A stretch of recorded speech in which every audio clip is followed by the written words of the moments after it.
Hola, me da mucho gusto poder pasar este tiempo contigo. Te agradezco por apartar estos minutos para escucharnos y anhelo con todo mi corazón que estas palabras que vas a escuchar a continuación te sean útiles y te inspiren a seguir conociendo al ser más maravilloso que existe y a quien tengo el privilegio de llamar mi mejor amigo, Cristo Jesús. Así que, si estás listo, comencemos. El título de este mensaje es Tres consejos para compartir el Evangelio. Esta reflexión es un pequeño complemento al tema que hemos estado estudiando estas últimas semanas, el Evangelio sencillo. Por cierto, si aún no has escuchado los audios de este tema, te invito a que lo hagas. Los encuentras aquí en el canal de YouTube y de verdad te prometo que serán de mucha utilidad. Compartir el Evangelio representa un reto para cualquiera de nosotros. No solamente nos enfrentamos a las ideologías, creencias y reacciones de las personas a quienes les compartimos, también nos enfrentamos a las nuestras, a nuestras emociones y sentimientos como el temor, la vergüenza, la inseguridad, entre muchos otros. Creo que es natural llegar a experimentar estos sentimientos, ya que somos humanos. Pero lo que no es normal y debemos tener cuidado es cuando estos sentimientos nos dominan y nos limitan de cumplir todo lo que Dios nos llama a hacer. Cuando preparaba este mensaje una idea vino a mi mente. Cristo desea que conozcamos el mensaje del Evangelio, pero anhela que anunciemos el mensaje del Evangelio. Si eres alguien que ama a Cristo y quieres cumplir ese anhelo de su corazón, te invito a que guardes estos tres consejos y los pongas en práctica cada que tengas la oportunidad de compartir las buenas noticias de salvación. Estos consejos los vamos a tomar de la experiencia de dos personajes que nos narra el libro de Hechos capítulo 9. Uno se llama Pablo y el otro se llama Ananías.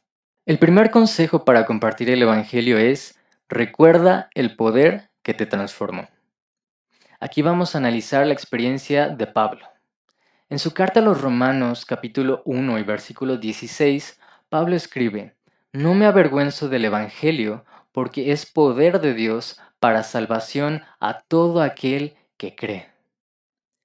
Algo que reflexionaba de este versículo es que Pablo no solo conocía acerca del poder transformador de Dios para salvar, también lo había experimentado el día que tuvo su encuentro con Jesús.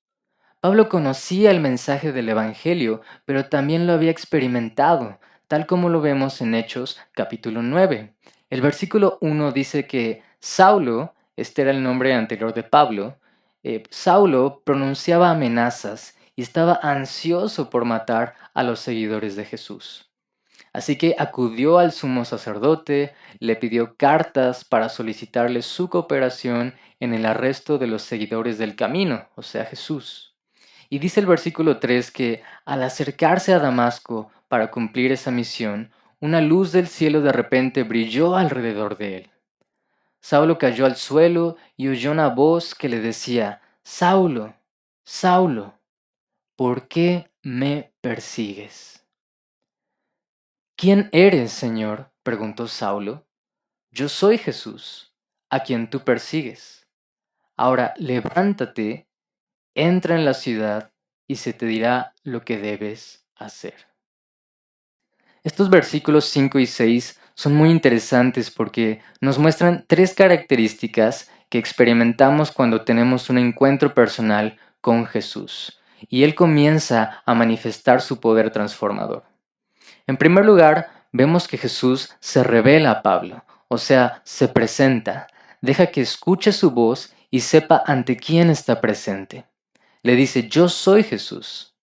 Y esto debía ser muy impactante para Pablo porque él era un hombre judío y fariseo.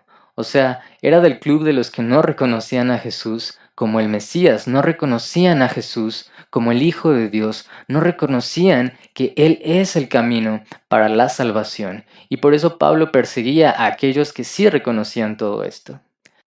Yo soy Jesús, ese en quien no crees, ese a quien no reconoces, soy yo. En segundo lugar, Jesús le revela a Pablo su ofensa. Le dice: yo soy Jesús, a quien tú persigues. Otras formas de decirlo podrían ser: yo soy Jesús, a quien tú estás atacando. Yo soy Jesús, a quien tú estás ofendiendo. Por ilógico que suene, yo creo que Pablo de verdad no se daba cuenta que estaba ofendiendo a Dios. Estaba tan cegado por sus creencias y sentimientos que no pudo ver su error hasta que Jesús se lo dijo, así, directo: tú me estás persiguiendo, tú me estás atacando.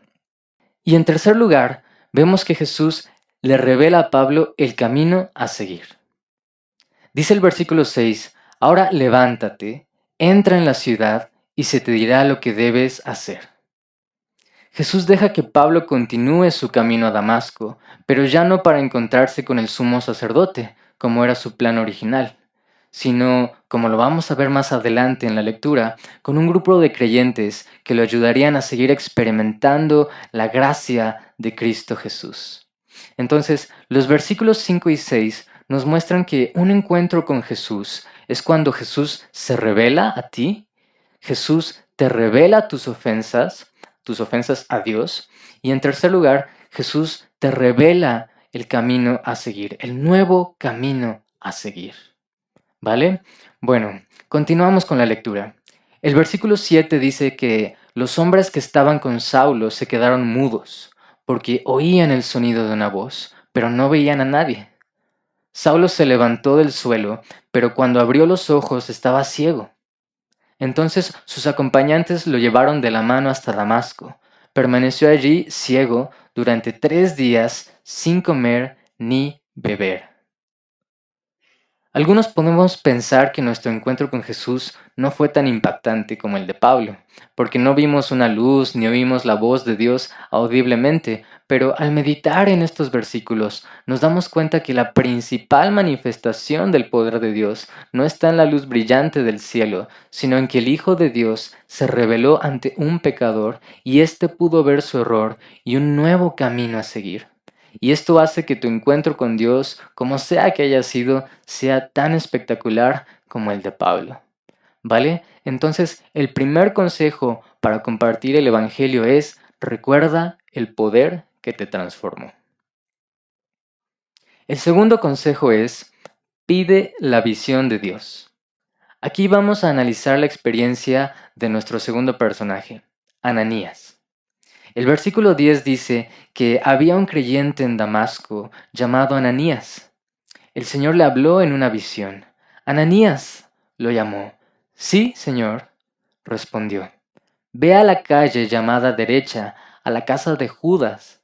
Pregunta por un hombre de Tarso que se llama Saulo. En este momento él está orando. Le he mostrado en visión a un hombre llamado Ananías, o sea, a ti, que entra y pone las manos sobre él para que recobre la vista. Checa la respuesta que da Ananías en los versículos 13 y 14. Pero Señor, he oído a mucha gente hablar de las cosas terribles que ese hombre les ha hecho a los creyentes de Jerusalén. Además, tiene la autorización de los sacerdotes principales para arrestar a todos los que invocan tu nombre. En otras palabras, Ananías le contesta a Dios: por favor, no me pidas que haga eso. Ese hombre es peligroso, me puede arrestar, por favor, no. Ahora, mira la respuesta de Dios a Ananías y que hace que su visión cambie por completo. Dice el versículo 15, el Señor le dijo: ve, porque Él es mi instrumento elegido para llevar mi mensaje a los gentiles, o sea, a los no judíos, y a reyes, como también al pueblo de Israel.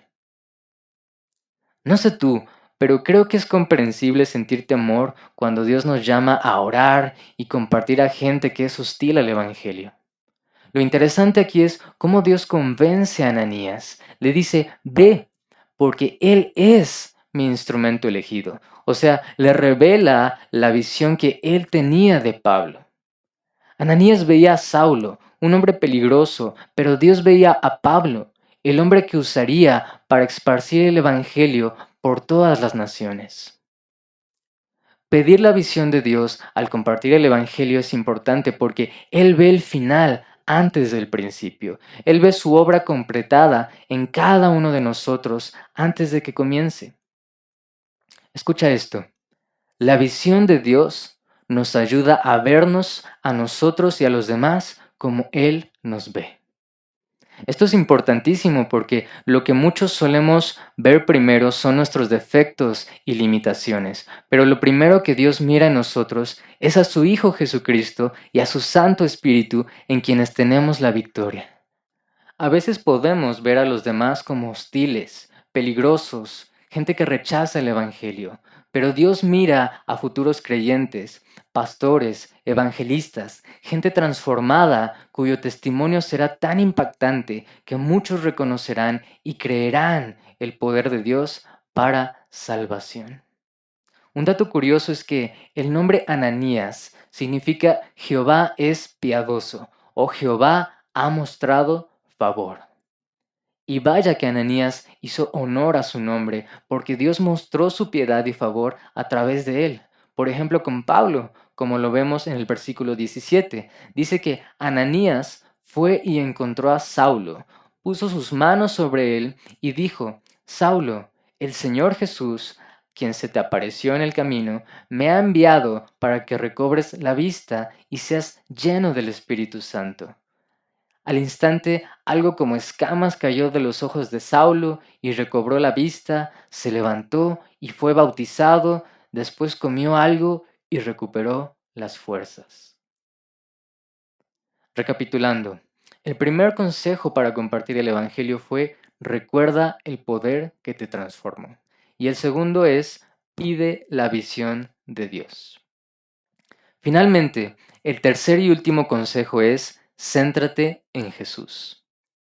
Dice el final del versículo 19 que Saulo se quedó unos días con los creyentes en Damasco y enseguida comenzó a predicar acerca de Jesús en las sinagogas, diciendo: Él es verdaderamente el Hijo de Dios.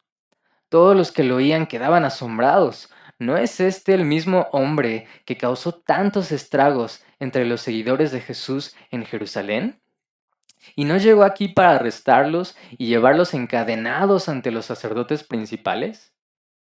Y finalmente, el versículo 22 dice: la predicación de Saulo se hacía cada vez más poderosa, y los judíos de Damasco no podían refutar las pruebas de que Jesús verdaderamente era el Mesías.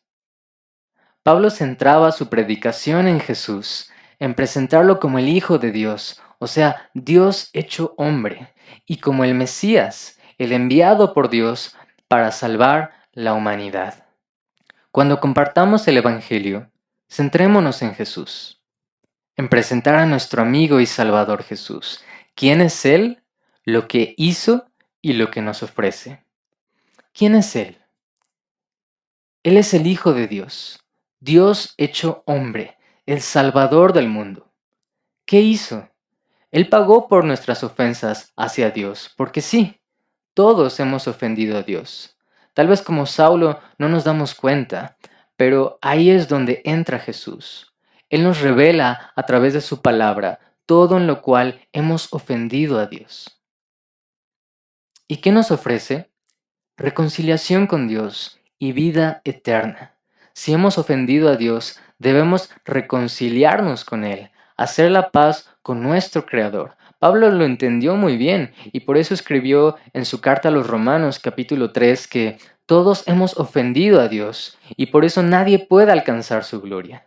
Sin embargo, en su gracia, Dios nos hace justos a sus ojos por medio de Jesús, quien nos liberó del castigo de nuestros pecados, que era la muerte eterna. Pues Dios ofreció a Jesús como el sacrificio por nuestros pecados. Las personas son declaradas justas a los ojos de Dios cuando creen que Jesús sacrificó su vida al derramar su sangre. En resumen, cuando compartas el Evangelio, aplica estos 3 consejos. Recuerda el poder que te transformó. Pide la visión de Dios y céntrate en Jesús. Recuerda el poder que te transformó, porque si Dios pudo transformar a Pablo y te pudo transformar a ti y a mí, podrá transformar a cualquier persona. En segundo lugar, pide la visión de Dios, porque así podrás verte a ti y a los demás como Dios nos ve, sus instrumentos elegidos. Y muy importante y en tercer lugar, céntrate en Jesús. Presenta a tu amigo y Salvador Jesús. ¿Quién es Él? Lo que hizo por amor a la humanidad y lo que nos ofrece. Te agradezco por llegar hasta el final de este video, espero que estas palabras hayan sido de bendición y deseo que Dios siga revelándose a tu vida a través de su palabra. Bendiciones.